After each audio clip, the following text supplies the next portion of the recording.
Hello viewers, welcome to ఏకమైస్ academy. ఈ రోజు మనం సండే కాబట్టి వీక్లీ కరెంట్ అఫైర్స్ రౌండప్ ని డిస్కస్ చేద్దాం. సో ఈ వీక్ లో కనిపించిన ముఖ్యమైన topics from SNT, environment, polity and other topics నుంచి 7 or 8 ఇంపార్టెంట్ టాపిక్స్ ని డిస్కస్ చేయబోతున్నాం. సో దానికి సంబంధించిన టాపిక్ లిస్టింగ్ ఒకసారి చూద్దాం. So first, India's first public private partnership PPP మోడల్లో వచ్చిన గ్రీన్ వేస్ట్ ప్రాసెసింగ్ ప్లాంట్ ఎక్కడ ఇనాగ్రేట్ చేశారు, దీని యొక్క ఫీచర్స్ ఏంటి. నెక్స్ట్, యునెస్కో టెంటేటివ్ లిస్ట్లో 6 cultural and natural sites include అవ్వడం జరిగింది, వాటి గురించి తెలుసుకుందాం. నెక్స్ట్, అస్త్రా మిసైల్ని సక్సెస్ఫుల్గా టెస్ట్ చేయడం జరిగింది, దాని యొక్క ఫీచర్స్ ఏంటి. Next, Chandrayaan 5 mission and India second spaceport, దీని గురించి ఇస్రో చైర్మన్ రీసెంట్గా స్టేట్మెంట్ చేయడం జరిగింది, దాని గురించి తెలుసుకుందాం. నెక్స్ట్, హైపర్ లూప్ టెక్నాలజీ అనే దాన్ని న్యూస్లో చూసాం, దాని గురించి ఇండియాలో ఎక్కడ డెవలప్ చేయబోతున్నారు, ఎవరెవరు పార్ట్నర్స్గా ఉన్నారు, అలానే మిలిటరీ ఎక్సర్సైజెస్ ఈ వీక్లో న్యూస్లో ఉన్న వాటితో పాటు ఇండియన్ రూపీ సింబల్ గురించి వచ్చిన కాంట్రవర్సీ ఏంటి, అలానే స్పెడెక్స్ మిషన్ న్యూస్లో మళ్ళీ ఎందుకు ఉంది అనేది తెలుసుకుందాం. మరి ఫస్ట్ టాపిక్ చూస్తే కనుక, ఇండియాలోనే ఫస్ట్ పబ్లిక్ ప్రైవేట్ పార్ట్నర్షిప్ మోడల్లో గ్రీన్ వేస్ట్ ప్రాసెసింగ్ ప్లాంట్ని ఇండోర్లో ఇనాగ్రేట్ చేయడం జరిగింది. మరి దీని గురించి తెలుసుకుందాం. సో ఫస్ట్, ఇక్కడ మనకి ఎప్పుడైనా location is very much important. దేంట్లో భాగంగా దీన్ని ఇనాగ్రేట్ చేశారు, స్వచ్ఛ భారత్ మిషన్. మరి ఎక్కడ ఇనాగ్రేట్ చేశారు, ఇన్ ఇండోర్. సో మరి దీని ఎయిమ్ ఏంటి అంటే గ్రీన్ వేస్ట్ అంటే ఏంటి, ప్లాంట్ కానీ లిటర్స్ కానీ డ్రై వేస్ట్ ఏదైతే ఉంటుందో దాని నుంచి ఎకో ఫ్రెండ్లీ ప్రోడక్ట్స్ లైక్ మనకి ఫ్యూయల్ కానీ వీటన్నిటిని తయారు చేయడం, సస్టైనబుల్ వేస్ట్ మేనేజ్మెంట్లో భాగంగా ఇండోర్లో స్టార్ట్ చేయడం జరిగింది. మరి ఇది ఒక public private partnership. PPP model అంటే ఏంటి, government also will collaborate with the private entities to run the project. So దీంట్లో ఎకో సోర్సెస్ని జనరేట్ చేయడం అనేది మెయిన్ థింగ్. మరి గ్రీన్ వేస్ట్ ఇక్కడ ఇన్పుట్గా ఏం వాడుతున్నారు, వుడ్ కానీ లీవ్స్ కానీ branches of the tree flowers నుంచి మనకి పెటల్స్ కానీ సాడస్ట్ కానీ వీటన్నిటిని జనరేట్ చేసి దాని నుంచి ఫ్యూయల్ని యూజ్ చేయడం వల్ల కోల్ కానీ అదర్ మనకి అన్క్లీన్ ఆర్ ఫాసిల్స్ ఏవైతే ఉంటాయో వాటిని యూస్ తగ్గించడానికి ఈ ప్లాంట్ అనేది హెల్ప్ అవుతుంది. మరి దీని గురించి ఫర్దర్ డీటెయిల్స్ చూస్తే కనుక, ఆస్ట్రోనామికల్ ఇండస్ట్రీస్ ప్రైవేట్ లిమిటెడ్ అనే వాళ్ళతో పార్ట్నర్షిప్తో ద్వారా దీన్ని డెవలప్ చేయడం జరిగింది. సో ఇక్కడ ఏంటి, వేస్ట్ని వుడ్ పెటల్స్గా, సాడస్ట్గా అండ్ బయోడిగ్రేడబుల్ ప్రోడక్ట్స్గా తయారు చేయబోతున్నారు. మరి ఫైనల్ ఎండ్ ప్రోడక్ట్స్ ఏమొస్తాయి, మనకి ఎకో ఫ్రెండ్లీ ఫ్యూయల్స్ వస్తాయి, బయోఫ్యూయల్స్ కానీ సస్టైనబుల్ ఫ్యూయల్స్తో పాటు ప్యాకేజింగ్ మెటీరియల్స్తో పాటు బయోడిగ్రేడబుల్ ప్లేట్స్, ఫర్టిలైజర్స్ వస్తాయి. వీటన్నిటిని మల్టిపుల్ అప్లికేషన్స్లో మనం యూస్ చేసుకోవచ్చు. దాంతోపాటు ఎయిర్ పొల్యూషన్ తగ్గుతుంది, air quality index better outcomes ఉంటాయి. మరి ఎయిర్ క్వాలిటీ ఇండెక్స్లో మనకి 8 ఇండికేటర్స్ ఉంటాయి కదా, దాన్ని సిపిసిబి రిలీజ్ చేస్తుంది. సో 8 ఇండెక్స్లో ఉండే పొల్యూటెంట్స్ ఏంటి అని తెలిస్తే కనుక మీ కామెంట్ సెక్షన్లో చెప్పండి.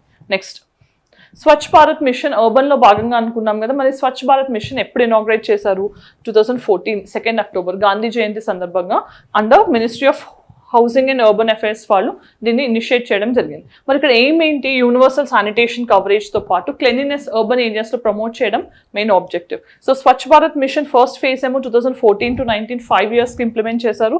మెయిన్గా ఇక్కడ ఆల్ అర్బన్ ఏరియాస్ని ఓపెన్ డెఫికేషన్ ఫ్రీగా చేయడం ఆబ్జెక్టివ్గా కనిపిస్తోంది. సెకండ్ వర్షన్ అనేది 2021లో లాంచ్ చేశారు. దీని మెయిన్ టార్గెట్ ఏంటి అంటే బయో రెమిడియేషన్ అనేదాన్ని. బయో రెమిడియేషన్ అంటే ఏంటి, పొల్యూటెంట్స్ని మనం డిగ్రేడ్ చేయడానికి బయో అంటే లివింగ్ ఆర్గానిజమ్స్ని యూజ్ చేయడానికి దీన్ని తీసుకురావడం జరిగింది. ల్యాండ్ ఫిల్స్ అంటే సెకండ్ ఫేజ్లో మనం మెయిన్గా వేస్ట్ మేనేజ్మెంట్ మీద ఫోకస్ చేసాం. ఫస్ట్ ఫేజ్లో ఓపెన్ డెఫికేషన్ ఫ్రీ స్టేటస్ తెచ్చుకోవడానికి స్ట్రైవ్ చేయడం జరిగింది. సో నెక్స్ట్ టాపిక్ విషయానికి వెళ్ళే ముందు మనం ఫీచర్స్ చూస్తే కనుక, focus on waste management, open defecation free స్టేటస్తో పాటు శానిటేషన్ ఇన్ఫ్రాస్ట్రక్చర్ని ప్రమోట్ చేయడం, అలానే construction of gender specific toilets. So గర్ల్స్కి బాయ్స్కి స్పెసిఫిక్ టాయిలెట్స్ని మెన్షన్ చేయడం వల్ల ఇండైరెక్ట్ బెనిఫిట్స్ ఏమొస్తాయి, మనకి హెల్త్ అవుట్కమ్స్ బెటర్ అవడంతో పాటు గర్ల్ చైల్డ్ ఎన్రోల్మెంట్స్ అనేవి స్కూల్లో పెరగడం వల్ల లెర్నింగ్ అవుట్కమ్స్, బెటర్ లిటరసీ, దానివల్ల బెటర్ అవుట్కమ్స్ వచ్చే ఛాన్స్ ఎక్కువ ఉంటుంది. మరి next topic, UNESCO tentative list. So recent టైమ్స్లో ఇండియా నుంచి 6 sites అనేవి టెంటేటివ్ లిస్ట్లోకి యాడ్ అవ్వడం జరిగింది. దానివల్ల టోటల్గా 62 sites అనేవి యునెస్కో టెంటేటివ్ లిస్ట్లో ఉండటం జరిగింది. సో ఇక్కడ మెయిన్గా చూస్తే టెంటేటివ్ లిస్ట్ అంటే ఏంటి, next probable UNESCO cultural heritage sites ఏవైతే ఉంటాయో, వరల్డ్ హెరిటేజ్ సైట్స్, వాటికి ఖచ్చితంగా టెంటేటివ్ లిస్ట్లో ఉండాల్సిన అవసరం ఉంది. అంటే ఈ మాండేటరీ స్టెప్ అనమాట. మరి టెంటేటివ్ లిస్ట్ అంటే ఏంటి, ఇది ఒక inventory of cultural and natural heritage. So ఇప్పుడు మనకి ఇండియాలో చూస్తే రీసెంట్ టైమ్స్లో 43 cultural and natural heritage sites ఉన్నాయి, రైట్. సో దాంట్లోకి నామినేట్ అవ్వాలి అన్నప్పుడు ముందు టెంటేటివ్ లిస్ట్లోకి నామినేట్ అవ్వాల్సిన అవసరం ఉంటుంది. నెక్స్ట్, మరి సైట్స్ని ఎలా యాడ్ చేస్తారు అంటే, కంట్రీస్ ఫస్ట్ టెంటేటివ్ లిస్ట్ని సబ్మిట్ చేయాలి యునెస్కో యొక్క వరల్డ్ హెరిటేజ్ కమిటీకి. తర్వాత వాళ్ళు అవుట్ స్టాండింగ్ యూనివర్సల్ వాల్యూ ఉందా లేదా అనేది డెమాన్స్ట్రేట్ చేస్తారు. తర్వాత అప్పుడు 1 year తర్వాత అఫీషియల్ నామినేషన్ తర్వాత సబ్మిట్ చేస్తే మనకి పీరియాడిక్ రివిజన్స్ ద్వారా మనకి లిస్ట్ అనే దాన్ని మెయింటైన్ చేస్తూ ఉంటారు. సో ఇది ఫైనల్ ప్రాసెస్ అనమాట. మరి ఇప్పుడు 6 sites ఏంటి అనేది ఒకసారి చూద్దాం. ఫస్ట్ సైట్ ఏంటి, Kanger valley national park, Chhattisgarh. So ఇలాంటివన్నీ కూడా చాలా చాలా ఇంపార్టెంట్ అవుతాయి ఎగ్జామినేషన్స్ పాయింట్ ఆఫ్ వ్యూలో. క్యాంగర్ వ్యాలీ అంటే ఇది ఒక బయోడైవర్సిటీ హాట్స్పాట్.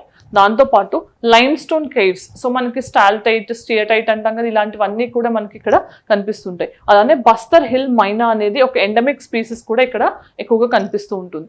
నెక్స్ట్ ముడుమల్ మెగాలిథిక్ మెన్హిర్స్ అనేవి తెలంగాణలో ఉన్నాయి. ఇది పర్టికులర్ రీజన్, ఎస్పెషల్గా చెప్పాలంటే తమిళనాడు ఈ రీజన్స్లో ఇది ఏన్షియంట్ బరియల్ సైట్ అనమాట. ఐరన్ ఏజ్కి సంబంధించిన ఫేమస్ సైట్. ఐరన్ ఏజ్ అంటే మనకి ఆల్మోస్ట్గా ఐబీసీ తర్వాత మనకి వేదిక్ టైమ్స్ నుంచి కనిపించే సైట్ అనమాట. 1000 BC నుంచి 300 BC వరకు ఇది కనిపిస్తుంది. ప్రీ హిస్టారిక్ మెగాలిథిక్ స్ట్రక్చర్స్ అనమాట. Next Ashokan rock edicts. So మనకు తెలిసిన ఎంపరర్ అశోక టైంలో major rock edicts, minor rock edicts చదువుతూ ఉంటాం కదా, దానికి సంబంధించి రాక్ ఎడిక్స్ అన్నీ కూడా ఫ్రమ్ బీహార్, మధ్యప్రదేశ్, ఒడిస్సా అండ్ కర్ణాటకలో ఏవైతే ఉన్నాయో మౌర్యన్ ఎంపైర్ అండ్ వాటి యొక్క ప్రాస్పెరిటీని హైలైట్ చేస్తూ అవి కూడా లిస్ట్లోకి ఎంటర్ అవ్వడం జరిగింది. And Chausath Yogini temple. So recent టైమ్స్లో చూస్తే మనం న్యూ పార్లమెంట్ బిల్డింగ్ కన్స్ట్రక్ట్ చేయకముందు చౌసత్ యోగిని టెంపుల్ అనేది ఐడియల్గా ఉంది, మెయిన్ పార్లమెంట్ బిల్డింగ్కి అది ఇన్స్పిరేషన్గా ఉందని చూసాం. ఇది మధ్యప్రదేశ్ స్టేట్లో ఉంది. సో చౌసత్ యోగిని టెంపుల్ అనేది మల్టిపుల్ స్టేట్స్ నుంచి అయినా కూడా మెయిన్గా మధ్యప్రదేశ్ నుంచి, సో ఇది కూడా టెంటేటివ్ లిస్ట్లోకి యాడ్ అవ్వడం జరిగింది. సో 64 యోగిని డైటీస్ ఉన్నాయి. సో దాంట్లో మధ్యప్రదేశ్, ఒడిస్సా అండ్ ఉత్తరప్రదేశ్ నుంచి ఇది నామినేట్ అవ్వడం జరిగింది. Next Gupta temples. సో ఇది కూడా మల్టిపుల్ స్టేట్స్ నుంచి ఆల్మోస్ట్గా గుప్తా ఎంపైర్, ఆల్మోస్ట్ మన 4th to 6th century ADs మధ్యలో గుప్తాస్ ఎవరైతే నార్త్ ఇండియన్ రూల్ చేశారో ఫ్రమ్ పాటలీపుత్ర, అవి కూడా మనకి కార్వింగ్స్ కానీ, శిఖరాస్ కానీ, ఆర్టిస్టిక్ ఎక్సలెన్స్ ఉన్న మాన్యుమెంట్స్ అన్ని కూడా లిస్ట్ అవడం జరిగింది అండర్ కల్చరల్ కేటగిరీ. తర్వాత palace and fortresses of Bundelas of MP and UP. So వాళ్ళకి సంబంధించిన ఫోర్ట్స్ కానీ, మాన్యుమెంట్స్ కానీ, ఎస్పెషల్లీ రాజ్పుట్స్ అండ్ ముఘల్ ఆర్కిటెక్చర్ని హైలైట్ చేసేవి కూడా ఈ లిస్ట్లోకి ఎంటర్ అవ్వడం జరిగింది. నెక్స్ట్ థర్డ్ టాపిక్ ఏంటి, అస్త్రా మిసైల్. రీసెంట్ టైమ్స్లో beyond visual range air to air missile అయిన అస్త్రాని సక్సెస్ఫుల్గా DRDO టెస్ట్ చేసింది. దానికి సంబంధించిన అంశం చూద్దాం. ఇది ఎక్కడి నుంచి డిప్లాయ్ చేశారు, Tejas light combat air craft. ఇది హిందుస్థాన్ ఏరోనాటిక్ లిమిటెడ్ తయారు చేసిన light combat air craft. So దీన్ని రీసెంట్ టైమ్స్లో డెవలప్ చేశారు.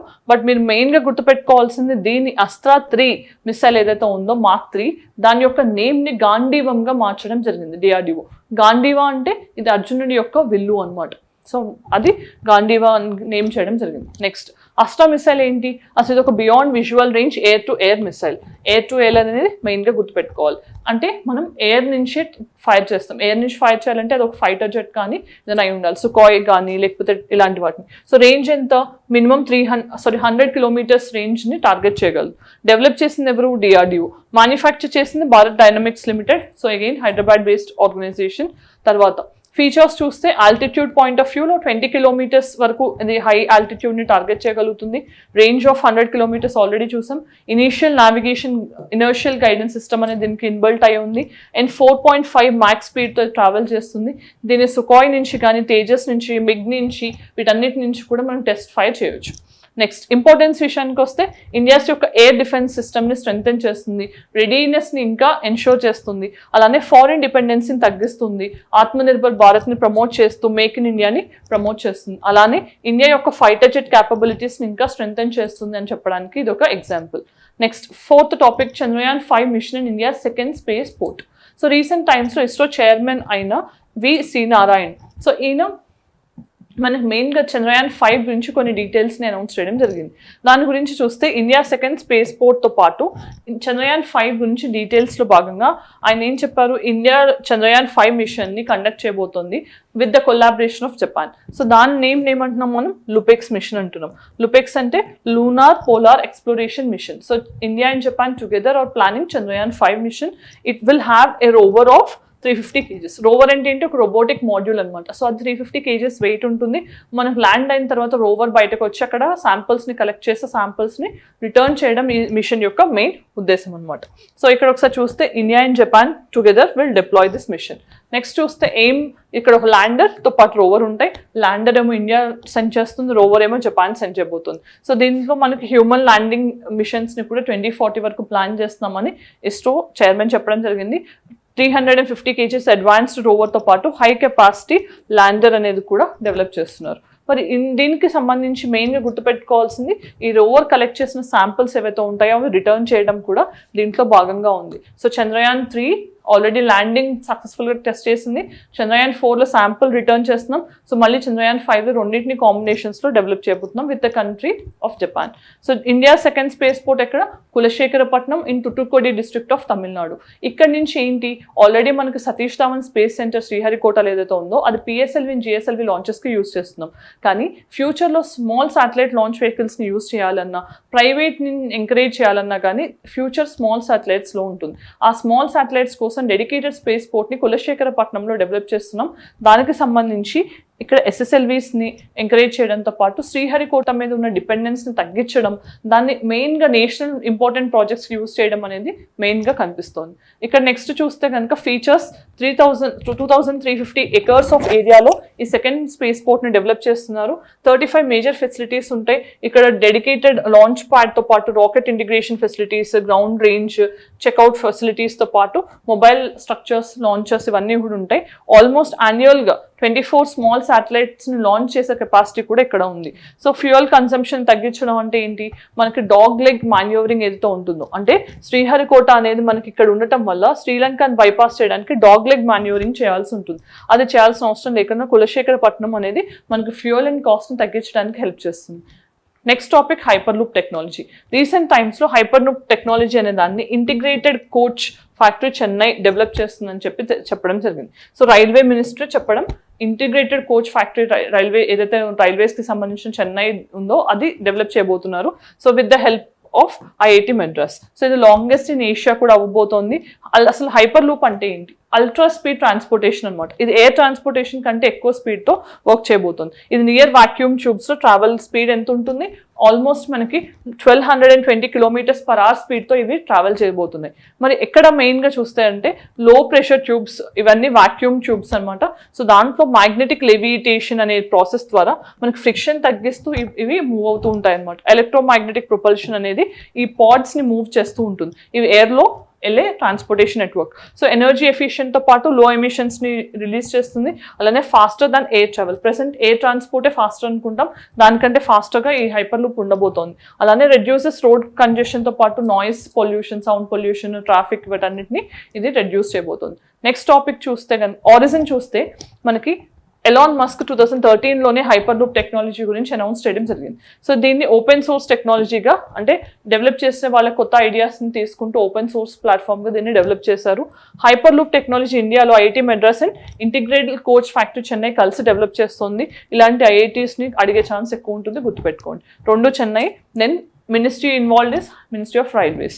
సో ఏమేంటి, ఇండిజినస్ హైపర్ లూప్ సిస్టమ్ని డెవలప్ చేసుకోవడం, ఫ్యూచరిస్టిక్ ట్రాన్స్పోర్ట్ టెక్నాలజీస్ ప్రమోట్ చేయడం అనేది మెయిన్ ఆబ్జెక్టివ్.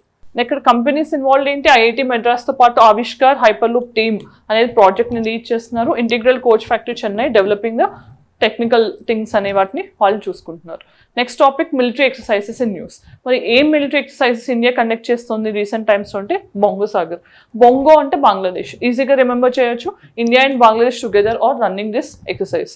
బే ఆఫ్ బెంగాల్లో జరుగుతోంది. మెయిన్గా మారిటైమ్ సెక్యూరిటీతో పాటు టాక్టికల్ ప్లానింగ్స్ అనేది ఇన్కార్పొరేట్ చేశారు. నెక్స్ట్ది ఎక్సర్సైజ్ కాన్సర్ 12. సో ఇది 2025 ఇండియా అండ్ కిర్గిస్థాన్కి సంబంధించిన బయలాటరల్ ఎక్సర్సైజ్. ఇది ఎక్కడ జరుగుతోంది? ఇది టోక్మక్ అని కిర్గిస్థాన్లో జరుగుతోంది.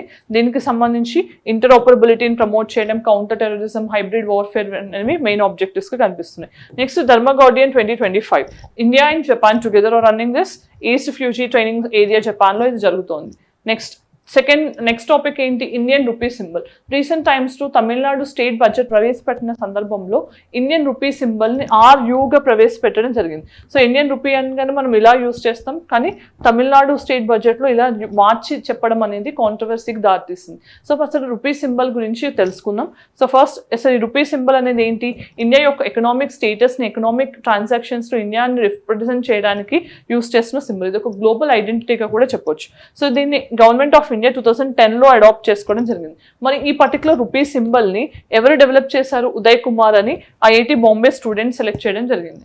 రైట్. నెక్స్ట్ ఫీచర్స్ ఏంటి, దేవనాగరి స్క్రిప్ట్లో RA అనేది రోమన్లో ఉండే Rని కలిపి లింగ్విస్టిక్ డైవర్సిటీని ప్రమోట్ చేయడానికి ఈ సింబల్ని డెవలప్ చేయడం జరిగింది. దీని మీద ఉండే 2 ప్యారలల్ లైన్స్ ఏవైతే ఉన్నాయో అది ఒకటి నేషనల్ ఫ్లాగ్తో పాటు ఇంకొకటి ఈక్వల్ టు సైన్ని రిప్రజెంట్ చేస్తున్నట్టు దీన్ని యూజ్ చేయడం జరిగింది. సో దీంతో పాటు మనకి రూపీ అనగానే ఈజీ రికగ్నిషన్, సో డాలర్ అనగానే మనం ఇలా రైట్, సో ఇలా ఈజీ రికగ్నిషన్ ఇవ్వడానికి కూడా ఈ సింబల్ అనేది హెల్ప్ చేస్తుంది. Next SpaDeX machine.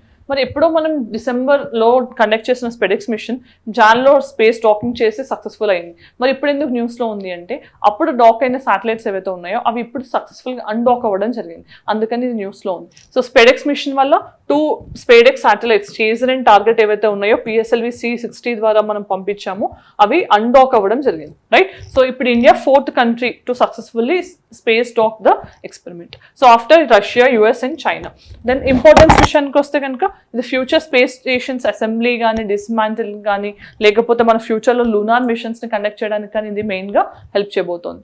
So next satellites involved ఏంటి, STX స్పేస్ డాకింగ్ 1 చేజర్ అనేది ఇదేమో మనకి మెయిన్గా డాకింగ్ కావాల్సిన మాన్యూరింగ్ చేయడానికి, టార్గెట్ అనేదేమో పాసివ్ శాటిలైట్గా డాకింగ్ చేయడానికి యూస్ చేస్తున్నాం. దీన్ని ఎప్పుడు లాంచ్ చేశారు, December 30, 2024 PSLV C-60 ద్వారా దీన్ని డెవలప్ చేయడం జరిగింది.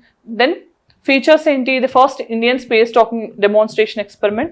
సక్సెస్ఫుల్గా డెమాన్స్ట్రేషన్ ఎప్పుడు డాకింగ్ జరిగింది అంటే Jan 16th రోజు, మళ్ళీ March 14th రోజు అన్డాకింగ్ అనేది జరిగింది. దెన్ ఆర్బిటల్ ఆపరేషన్స్ ఏంటి, 2 కూడా 460 కిలోమీటర్ సర్క్యులర్ ఆర్బిట్లో 45 డిగ్రీ ఇన్క్లినేషన్తో ట్రావెల్ చేసి అటోనమస్ డాకింగ్ అయ్యాయి, ఆటోమేటిక్ డాకింగ్ అయింది without any manual thing. And power transfer కూడా 2 శాటిలైట్స్ మధ్యలో సక్సెస్ఫుల్గా జరిగింది.